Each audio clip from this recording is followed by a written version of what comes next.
and Brandon Spangler's joining us here. He's a financial expert with Bank of America right here in Grand Rapids to help parents make smart money moves this season. I mean, we all know things are very expensive. So let's start with those kindergarten through 12th grade families, right? How are things, or I guess my question is for those families, how can you budget for the upcoming school year, especially when you're going back to school? Absolutely. Great question. So one of the things that we really want to teach at Bank of America, we focus on teaching is generational habits, healthy generational habits that can go between parents and those students. So what I would say is first and foremost, think about creating a budget and how that might actually look. And when you create your budget, and kids can actually take part in this process as well, when you think about your budget, start by understanding what your income actually is, and then start tracking what those expenses might actually look like. So we have things that are fixed costs, and then we have those things that are the incidental costs. Those are the ones that can really add up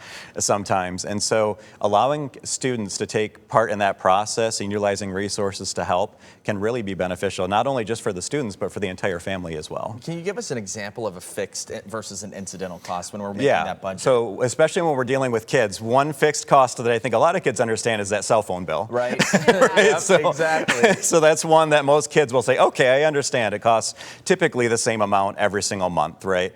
And an incidental cost would be something like maybe food. You know, you can spend more or less on food if you want. Maybe haircuts, other expenses like that can go up or down. And so we really want to make sure that everyone understands what those costs are like. And you really want to budget based on those fixed costs and a little bit extra for those incidentals, but understand how much they are and how much you can truly spend. Yeah, and then all that with the realm of the back-to-school shopping and whatnot. Right, you know, exactly. that all plays into it. Yeah, those incidental costs, but also just, I feel like the fun money that people often use. 100%, 100%. Got to have a little budgeted for fun time, right? Absolutely. Yeah. With both of those combined, what are some pieces of advice that you would recommend for sticking to a budget?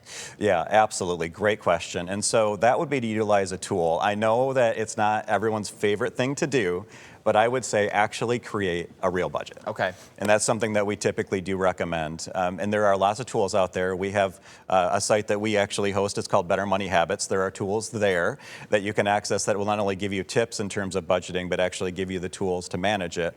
But I would say create a budget, understand what it is, and revisit it often. And that's a part that a lot of people, I think, tend to fail at a little bit, myself included in the past. I know a lot of people tend to create a budget, and then you kind of go 2, 3, 4, 5 months down the road, and you're not actively revisiting it, and it really doesn't do much good. So I would say revisit that, and then be honest about your expenses. We also have, you know, through Bank of America, and also I know other banks as well, will offer tools that will help you to actually track your spending. And take a look at what those categories are. You may be surprised at how much you're spending on food or, you know, subscription services or things like that. Sometimes it's more than you think. Sometimes the subscription services are really what gets you, like at the end of the month or beginning of the month. I want to pull up a graphic if we can, just so we can give some people at home some information. This is in item 41 here. So this is from the National Retail Federation. For K through 12 students, electronics, $295 is what the average is that a family will spend. Clothing and accessories, a little less than at about $250, shoes around $170, and school supplies just under $150. You know, these are really big expenses, and sometimes we might see families using like a buy now, pay later option type situation. Sure. Is that something that you would recommend when you're budgeting, or are there other things that maybe parents should look at? And especially going along with that, what about credit cards? You know, should we be looking at the credit card option as well? I think there are a lot of options to, like you said, those costs can be a little high sometimes. There are a lot of options that can make sense as long as you use them responsibly. So we do always encourage, especially young adults, to take advantage of credit because you need it later in life. You can't actually do things like get an apartment or a house unless you have a healthy credit history that's built. And so those aren't necessarily bad things, but we want to make sure that you're using them in a healthy way. So understand what you're actually truly spending and then have a plan to pay it off in the appropriate amount of time. Where we see that some people run into trouble is if you don't make that plan and then you're not able to pay off those expenses in a reasonable amount of time, interest can add up and then things can snowball a little bit. And so we always recommend getting somebody started early in those decisions and helping them understand what decisions they're making and then managing that credit wisely, right? So if you're able to, like for instance, getting into a habit of spending X amount per month, whatever that is, and then paying it off every single month on like a student credit card or something like that. If there's something that you need to budget and plan for longer term, that's okay. Just make sure that you have a plan and make sure you understand how much you're paying in interest so you're not surprised. Really, the name of the game sounds like it's plan, plan, plan. Plan. If you How many times have I said that? Now, the ideal for a budget would have been to have planned ahead a couple months back to say, all right, I need to make sure I'm budgeting so that I have available money for back to school shopping. Absolutely. With that being said, though, if somebody maybe didn't think about it in advance or something else came up, another cost, expense, what kind of advice would you give to people trying to find deals and trying to find ways to fit back to school shopping into their budget now? Absolutely. I would say definitely shop around. I know you guys just actually had some great information on that as well, right? So definitely shop around and look for those deals. If you are diligent and you take a look at different things that are out there, you may be surprised at how much you can save. But again, if that's not an option and you need to go ahead and move forward, I would say kind of like what we just talked about. It's okay if you need to spend a little bit, or even if it's a little bit above what you planned, as long as you have a plan for paying that off and you're able to do so in a timely manner. I think that's what's really important. Let's talk about parents and kids that may be going off to college for the first year. And tuition is such a big expense no matter where you go. Let's say we haven't budgeted for tuition for college at all.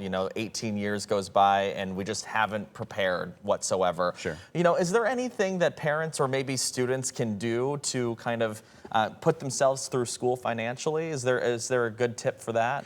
Yeah, so definitely work with your college, university that you're planning on going to, or trade school to look at tuition reimbursement, if that's an option, or scholarships, if those are options. That's something that you could definitely look at as you're going through. There are obviously lending programs that can help you through that as well, and make sure that you understand the terms of what that actually looks like as you're taking advantage of those things. The other thing that I don't know that people really understand is, even if you're at that step, it's not really too late to start having family and friends, if they do want to contribute to something like, for instance, potentially like a 529 plan or something like that. Sometimes people think that it's a little too late. Well, it might not be. So you can also talk to a financial advisor in terms of options for that as well, to see if it makes sense in your situation or not. But I would say definitely work with the college and university, see what programs are out there, what they can do, if there are scholarships, financial aid, that type of thing. And then I already talked about this just a second ago, but if you are currently working, look and see if your employer offers tuition reimbursement. That's something that's very popular now, and that's something that you can take advantage of that can take a significant amount of cost out of the college tuition. Yeah, something I heard you say at the beginning of the interview is education, is going to be very important, especially like for parents who are working on those finances and the creation of a budget.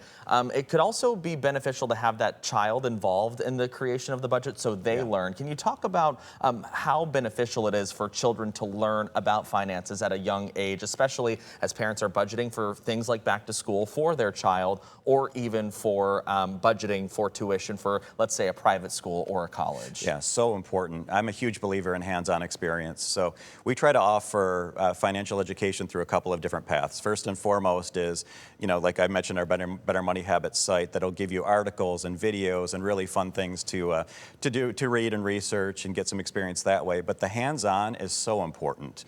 And so there are multiple different financial tools that you can use to get, like for instance, we offer something called Family Banking at Bank of America that actually allows students to get, or kids to get, a debit card and access mobile banking. I know there are other solutions very similar to that out there as well. And that gives them that hands-on experience with actually spending money and understanding how it works, which is just so vitally important. Yeah. And so it's a combination, right? It's a combination of education and then also creating a protected environment to give them the experience of spending. Absolutely. Yeah, definitely. Now, when we're talking about finances, budgeting, everything, there's a lot of moving parts here. It can be really overwhelming for people sometimes, and saying create a budget can be easier said than done. Yeah. What would you recommend as step one to get people really started and to not be putting it off to say, oh, there's a lot of steps there. Yeah. What would you say is the best way to get into it? Start slow, for sure. I think that's probably the best advice I could give. And then I would say start by understanding your income. That's something that I think people tend to have a basic idea of what they actually earn, but they might not truly know. So once you understand your income, the next thing I would say, like we already talked about a few minutes ago, is go into those fixed expenses. So if you have like a housing payment, a mortgage payment, or a rent payment, okay, how much is that every single month? Get that on the budget. Look at things like cell phones, if you have a car payment, those types of things. For students, they might not have the car payment, but they will be able to outline those fixed expenses. Get those on the budget first, and then dive in and start looking at all the extras. That's typically, like, for instance, where we tend to find that people struggle a little bit with those incidentals.